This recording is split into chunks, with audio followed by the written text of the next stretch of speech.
ရုပ်ရှင်ကစစ်တပ်ရဲ့ရေဒီယိုဆက်သွယ်မှုအပြင်းထန်နဲ့စတင်ပါတယ်။ကဘာအနှံ့မသိရသေးတဲ့အနည်းရှိသောတရဝါများကလူသားတွေကိုအချိန်တိုအတွင်းတိုက်ခိုက်ဖျက်ဆီးနေကြောင်းစစ်သားတွေအရေးပေါ်အစည်းအဝေးခံနေကြပါတယ်။ အမေရိကန်ကိုလိုရာဒိုပြည်နယ်ကမြို့တစ်မြို့လုံးပျက်စီးသွားပေမဲ့ပင်လယ်ရေမျက်နှာပြင်ထက်မြင့်တဲ့နေရာတွေမှာတော့မထိခိုက်ပဲကျန်ရှိနေပါတယ်။စစ်တပ်ကတိုက်ခိုက်ဖို့ကြိုးစားပေမဲ့အလွန်လျင်မြန်စွာအနိုင်ရသွားပါတယ်။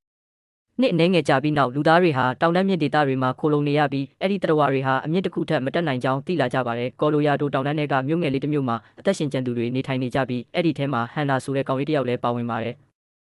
ဟန်နာဟာအန္တရာယ်ရှိတယ်ဆိုတာသိပေမဲ့လုံခြုံရေးအမြင့်အကန့်ကိုကျော်ပြီးအောက်ပိုင်းကိုကြည့်ဖို့ဆင်းသွားတတ်ပါတယ်။တနေ့မှာသူ့နောက်ကိုလိုက်နေတဲ့အနီရောင်လင်းတစ်ခုကိုတွေ့ပြီးတရဝါတစ်ကောင်ကသူ့ရဲ့အနှံ့ကိုရှာတွေ့သွားတာကိုသိလိုက်ရပါတယ်။ဟန်နာကအမြင့်ကန့်သက်မြင့်ကိုမိမိအသက်အန္တရာယ်နဲ့ပြေးတက်ပြီးကံကောင်းစွာနဲ့ကန့်သက်မြင့်ကိုဖျက်ကျော်နိုင်ခဲ့ပါတယ်။တရဝါကအဲ့ဒီနေရာမှာပဲရပ်သွားပါတယ်။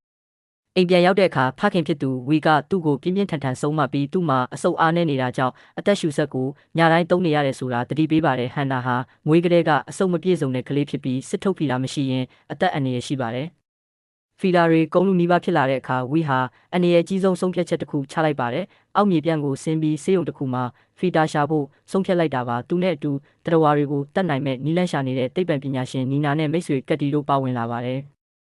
လန်ကီတစ်လျှောက်မှာသူတို့အကြားအပြင်းထန်ညှင်းပွားမှုတွေဖြစ်ပေါ်ပြီးနောက်ဆုံးမှာတရဝါတစ်ကောင်နဲ့ရင်ဆိုင်ရတဲ့အခါကက်တီဟာအသက်ပေးလိုက်ရပါတယ်။သူမရဲ့ဆွလွတ်မှုကအဖွဲကိုဆက်လက်အသက်ရှင်နိုင်စေခဲ့ပါတယ်။နောက်ဆုံးမှာနီနာကတရဝါတွေဟာတက်ရှိမဟုတ်ပဲလျှက်စစ်တန်လိုက်စနစ်နဲ့လက်ပတ်နေတဲ့စက်ရုပ်တွေဖြစ်ကြောင်းရှာဖွေတွေ့ရှိပါတယ်။ကိုဘောပစ္စည်းနဲ့ပြုလုပ်ထားတဲ့ကြီးစံတွေကသူတို့ကိုဖျက်ဆီးနိုင်ကြောင်းအတည်ပြုနိုင်ခဲ့ပါတယ်။ဝီနဲ့နီနာဟာရွာကိုပြန်လာပြီးလူတွေကိုသတင်းကောင်းပေးလိုက်ပါတယ်တရဝါတွေကိုတတ်နိုင်ပြီဆိုတဲ့အချက်လက်ကတောင်တန်းပေါ်ကလူသားအလုံးစီကိုပြန့်နှံ့သွားပြီးလူသားတွေဟာပထမဆုံးအကြိမ်အပြန်အလှန်တိုက်ခိုက်နိုင်လာကြပါတယ်